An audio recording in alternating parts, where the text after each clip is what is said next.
Now, because the title was Contemporary Pakistan,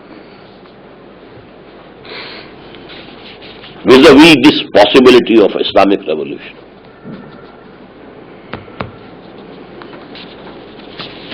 But let me make one point. I accept this total methodology of Muhammad sallallahu alaihi wasallam, except I have made an ijtihad in the last step. I told you now, these days, it's not easy to take arms against the governments. Governments are very powerful. They have standing armies, they have police, they have air force. So it is not feasible, although it is not forbidden. In a country, if it is practicable and feasible, this movement of Islamic revolution can take arms. It is halal, it is permissible, but not feasible. Instead, in that book of mine, I have suggested what I told to you about Gandhi and Khomeini. A peaceful agitation. Demands from government, do this is haram, eliminate it. This is imperative, according to the Sharia, do it, enforce it. A mass movement. Peaceful, not harming anybody, nor destroying any property. Then, peaceful civil disobedience, on which there must be retaliation from the government. They will be baton charged. Maybe they are fired upon, they are killed. So we have to be prepared to lay down our lives. No revolution can take place without giving blood and without giving lives. None. Had there been possibility of any revolution without bloodshed, it would have been the revolution of Muhammad. But even there, blood had to be shed. Although it was very little. Less than 1,000 kuffar, infidels, were killed. And about 260 Muslims were martyred in this 6 years long war. But there was bloodshed. But now, because it is not feasible, we have to resort to this method. And then, an unarmed revolt like the one in Iran. Don't use arms, but be ready to lay down your lives. The army shot them. They were shot from the helicopters. They came on the roads, blocked the system. They laid down their lives in thousands. But then the Shah had to run away for his life. The same case happened here. These two movements were contemporary and parallel and similar.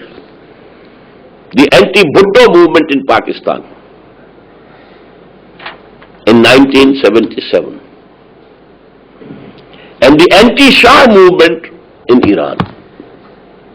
All shades of opinion had joined hands, leftists, rightists, liberals, orthodox, religious, secular, against Bhutto here and against Shah in Iran. And the military fired here also. But then the military told Mr. Bhutto, we are not going to shoot anymore. Who are they? They are not enemies. They are our kith and kin. They are our youth. Maybe our sons are there. Maybe our nephews are there. Our brothers are there. And then the message reached him. Although a few days before he said, my chair is very strong. But then the message reached him that army won't support me anymore. He had to invite that conglomeration of parties to have discussion. The same thing was happening there. Now Shah was fearing that my army might now shoot me. Why go on shooting these people? They are our brothers for the same nation.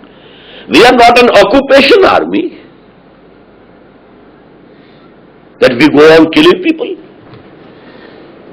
We are of the same nation, national army.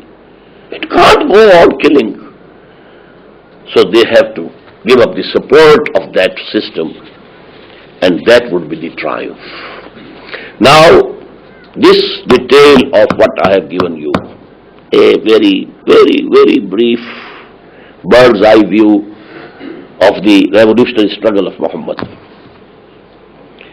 When a revolutionary group shifts from passive resistance to active resistance, now one of the two results are inevitable. We call it in Urdu, takht ya takhta. Either you triumph and you establish your politico-socio-economic order, or you are eliminated, crushed, finished. There is no third way, no middle way. Muhammad sallallahu alaihi wasallam succeeded. Now coming to Pakistan. What I see of Pakistan, what is my view of Pakistan, I have 5 points to make.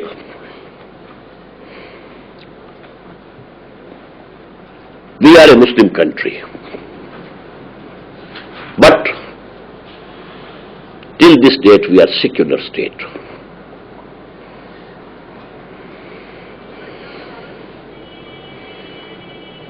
Only we have in Constitution 2 articles. One declaring sovereignty for Allah, and the other pronouncing that no legislation can be made here repugnant to the book of Allah and the tradition of His Messenger. But there are loopholes in the Constitution who have made these 2 provisions ineffective, and that secularism is going on. Number 2, the governing elite, whether they are from the big landlords, the moneyed minority, or bureaucracy, civil and military. These are the 4 circles who have been governing Pakistan alternately. Martial law, then martial law goes, then there is a combination of landlords and the capitalists and the bureaucracy. They are ruling now. These people are absolutely secular minded. All these groups, by and large. There are exceptions, but they are exceptions only. The exceptions prove the rule.